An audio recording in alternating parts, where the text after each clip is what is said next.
Hello there, I'm Father Diego here with the message of the Gospel for today, Tuesday, February the 25th, last day of this ordinary time. We read the Gospel of Mark, chapter 9, verses 30 to 37.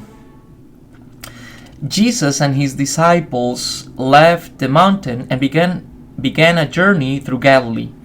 But he did not wish anyone to know about it. He was teaching his disciples and telling them, "The Son of Man is to be handed over to men, and they will kill him, and 3 days after his death he will rise." But they did not understand the saying, and they were afraid to question him. They came to Capernaum, and once inside the house, he began to ask them, "What were you arguing about on the way?"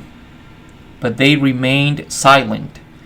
They had been discussing among themselves on the way who was the greatest.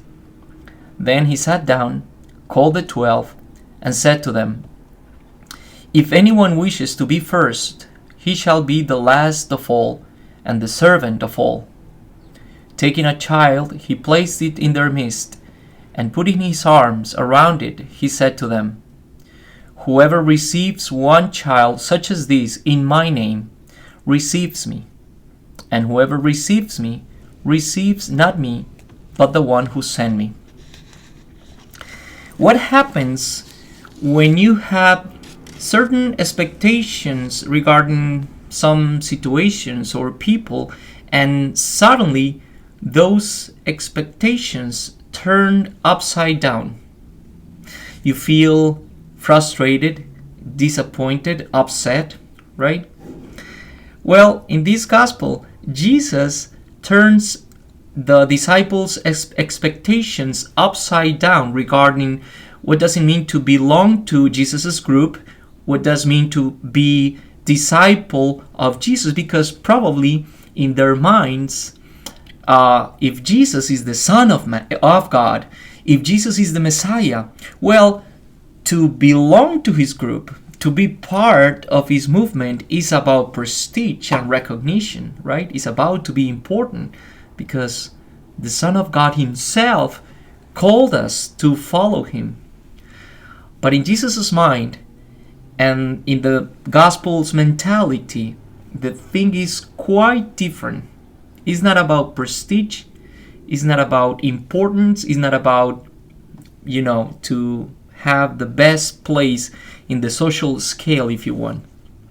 It's about the offering of one's life to serve others, to take the last place and to be the servant of others, and to understand that suffering, persecution, and everything that comes along with that is part of the journey.